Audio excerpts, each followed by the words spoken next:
Once upon a time, the Knickerbocker Hotel was the toast of Hollywood. Valentino slept there. Marilyn Monroe and Joe DiMaggio spent their honeymoon there. And Harriet Houdini conducted rooftop seances trying to contact the spirit of her dead husband. Well, as we know, Harry Houdini never called her back. But some people believe that Rudolph Valentino is still appearing nightly at the Knickerbocker Hotel. Today, the Knickerbocker is quiet and plain. A retirement hotel in the heart of Hollywood. It's a mere shadow of the vibrant, glamorous Mecca it once was. The silver screen's brightest stars adopted the Knickerbocker as their playground. There were parties, romance, and also a darker side. Disappointment, rage, and untimely death have also made their mark on the Knickerbocker Hotel. So some sort of psychic scar exists, a leftover trace of maybe a murder or suicide or some great trauma that would leave that behind, so powerful that it would remain even to this day. The psychic scar that Richard Sennett describes can be likened to a ghostly movie, perpetually replaying in the atmosphere of this hotel. Many here claim to have felt its effects. We were the only ones here. It was about 11 o'clock in the evening, and we were sitting over here to get some coffee. And then all of a sudden, the ceiling fan blade blew off. I swished my head to see Melanie. When I did, just behind her, I saw this guy standing in a brown suit, brown hat, arms crossed, looking down the ground. And then the candle broke. It just like exploded. It cracked and broke. I mean, there's no doubt in my mind that there was something here that night.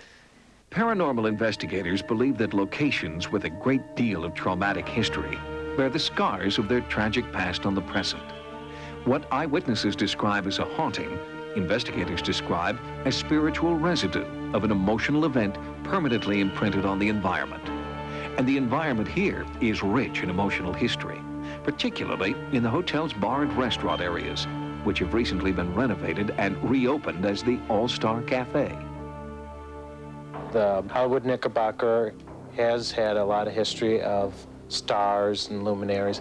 A lot of celebrities have died here. Since she began working at the All-Star Cafe, Christina Apples has experienced bizarre phenomena she describes as supernatural. As the months went by, there were little things that I noticed, such as lights flickering off and on occasion, or knocking on the door, which was probably the most frightening thing for me because no one was there.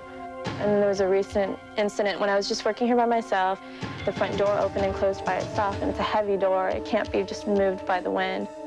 I have seen an apparition. It was a man's head floating below the chandelier, and I could see the gold vein of the mirror through his face, so it was transparent, and he had snow white hair. Are these sightings the physical manifestations of a psychic energy, the so-called psychic scar? And if so, is there a way to make contact with this energy and summon it at will? There are several areas in this particular building that I think are definitely haunted. Psychic investigator Richard Sennett believes that dowsing rods will be effective in locating concentrations of energy within the hotel. To try to discover the root cause of a haunting, I found in many of the cases we've looked into, there is a story of tragedy. Sennett believes that tragedy leaves permanent vortices of energy in its wake. Locating these areas may be a shortcut to another dimension. I found in researching haunted sites that dowsing rods can really give some great clues to the areas that are haunted, and also perhaps even give an idea of why these events go on. His method may appear odd to laymen, but Sennett made several astonishing discoveries. When I got toward the rear of the building, towards the one storage room, the activity was 10 times greater. There was far more urgency and almost a panic in that particular area. What Sennett did not know is that this area was not always an obscure storage room. The original entrance from the bar, which is now the All-Star Cafe, coffee house, is over there, the pantry. And Frances Farmer was presumed dragged through from her hotel room through here. Frances Farmer's star rose quickly in the 1930s. She personified feminine beauty and grace. But in just a few short years, alcoholism and mental illness had taken a devastating toll. When she resisted attempts to institutionalize her, she was forcibly removed from her hotel room.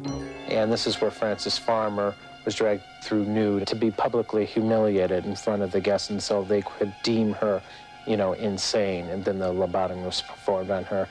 In fact, it's very possible that her spirit is one of those that haunts this area.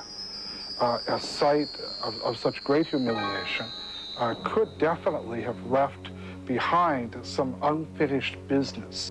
Further into the investigation, Senate found another paranormal hotspot. As I was dousing the lobby with the beautiful chandelier, I noticed that directly under it, in the center of the lobby, there seemed to be a great deal of activity. I decided to try to ascertain its shape and size in an attempt to get some kind of an idea of what it might be, some clue. Each time the dowsing rods crossed, Senate marked the spot on the lobby floor. Soon, a shape started to emerge. It seemed to make a large ovoid shape, and I distinctly got the impression of a body. I didn't see a face, but I saw like a person's head. The impression I got was of a man. D.W. Griffith lived on 10th floor, started many films. One day he was drunk and just dragged himself and collapsed dead underneath the big chandelier in the lobby. It was a fact that we did not reveal to Senate until several hours after his investigation in the lobby. He died right under. In the lobby? In the Where lobby. we had it? Because if that's the case, that means we've got some proof of a psychic trace being left behind. I think that there is something in that lobby and there's something in this building. At least, as I say, 3 to 4 entities on the site. And I'd like to do further research. Most of the old hotels and theaters along Hollywood Boulevard are gone now. The few that remain are mere shadows of their former glory. But within their walls, the golden age of Hollywood remains. And in those shadows, stars like Clark Gable, Mae West, and Judy Garland may be taking their final bow.